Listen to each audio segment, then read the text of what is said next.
De toute façon, ce qui est vrai, c'est que la sommation des créances bancaires de toutes les banques de France, cette sommation que fait la Banque de France elle-même, nous indique la masse monétaire totale créée en France, présente en France. Créée forcément est présente. Mais pas tout à fait quand même, et vous allez le voir dans un tableau qu'on va démontrer, que je vais vous montrer. Euh, il y a des créances qui sont titrisées, c'est-à-dire il y a des créances qui sont sorties de l'actif des banques. Et c'est ce différentiel-là qui pose un problème phénoménal, fondamental, et qui mine l'ensemble de nos sociétés. Les efforts que les banques doivent faire pour renforcer leurs fonds propres passent en partie par une réduction des risques qu'elles portent dans leur bilan. Voilà. Donc je vais vous envoyer sur quelques petits schémas démonstratifs. Bon, je ne suis pas un professeur, hein. Je suis un lambda, hein, mais qui a levé quand même un sacré lièvre. Et ça, il faut qu'on essaye de le solutionner, ça. Allez, au schéma. Donc l'encours des crédits aux ménages en France, c'est-à-dire l'ensemble de tous les crédits qu'ont fait les ménages en France, cet encours est égal à 1068 milliards d'euros au mois de juin 2011. Et vous voyez que depuis 2008, les choses avancent et progressent vraiment très fort, quoi. Cet encours est obéré par un phénomène que l'on appelle la titrisation des créances bancaires. Et nous allons voir pourquoi les banques vont titriser cette créance. Les efforts que les banques doivent faire pour renforcer leurs fonds propres passent en partie par une réduction des risques qu'elles portent dans leur bilan. Ici, vous avez donc les fonds propres. Avant de passer à 9%, ils sont aujourd'hui à 8%. Et demain, ou après-demain, ils vont passer à 9%. Monsieur Fillon nous dit, il nous donne des informations intéressantes qui vont nous servir pour faire le point. Monsieur Fillon nous dit que depuis 2008, les banques ont fait des avoirs, des fonds propres qui s'élèvent à 50 milliards d'euros. Comme on a 8% et 50, on va pouvoir trouver le 100 qui correspond aux 50 ici. Et qui va nous indiquer l'ensemble des créances bancaires présents dans l'actif des banques françaises, qui représentent en définitive la véritable masse monétaire. Il s'agit de faire un clic, et on a 625 milliards d'euros. 625 milliards d'euros, si nous faisons bien attention, ça n'est pas égal à 1068 milliards d'euros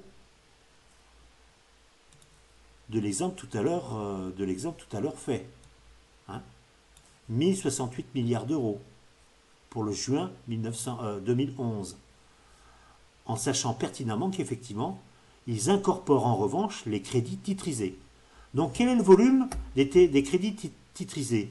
Eh bien c'est simple, c'est 1068 milliards moins ce que l'on trouve ici, puisqu'on sait le volume des fonds propres et on sait le ratio. Donc c'est 625 milliards. Donc le volume des crédits titrisés, le volume qui sont sortis des actifs des banques est égal à 443 milliards d'euros. Bon. Ça c'est de la gestion, voilà, comme le font l'ensemble des politiques et l'ensemble, j'imagine, des gestionnaires de banques. Les efforts que les banques doivent faire pour renforcer leurs fonds propres passent en partie par une réduction des risques qu'elles portent dans leur bilan. Sauf qu'il y a un problème essentiel qu'un certain nombre connaissent, hein, on est bien d'accord, hein, mais qu'ils ne disent pas ou qu'ils ne veulent pas dire parce que c'est tellement gros, c'est tellement énorme que peut-être qu'il y aurait la révolution. D'ailleurs, il y a des gens qui le disent, ça.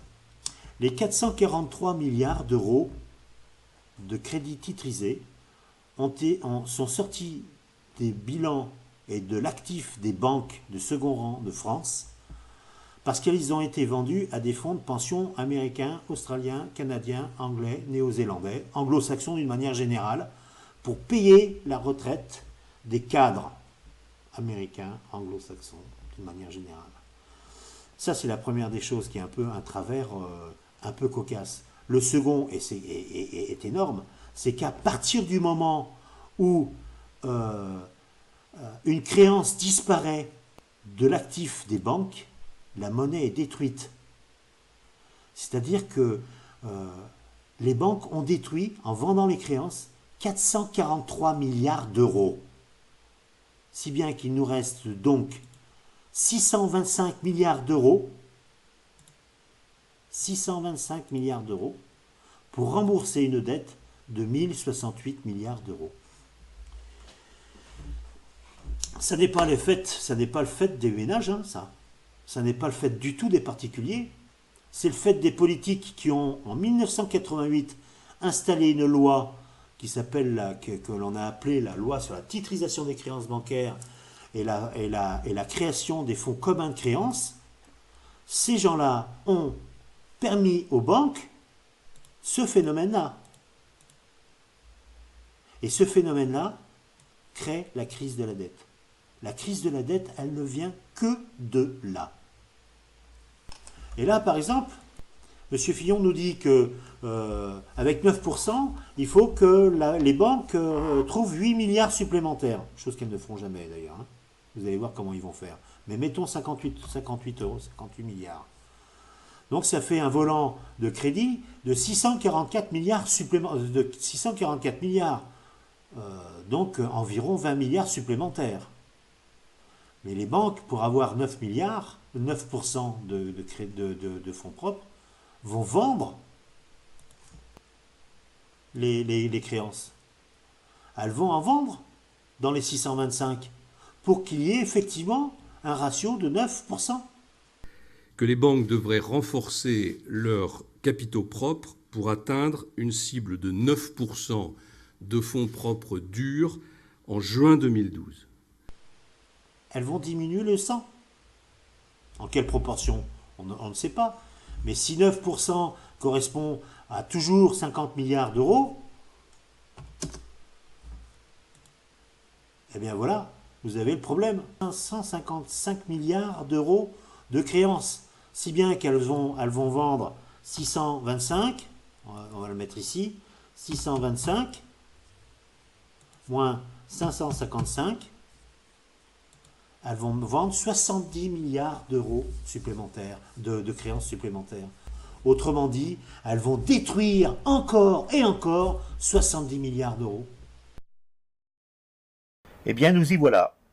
4 ans après cette démonstration, les banques ont vendu de plus en plus de créances, sans faire bouger leurs fonds propres. Ce schéma est extrait du site Webstat de la Banque de France, où vous remarquerez que l'on passe de 30 à plus de 70 milliards d'un coup de titrisation supplémentaire. En 2012, je ne m'étais pas trompé.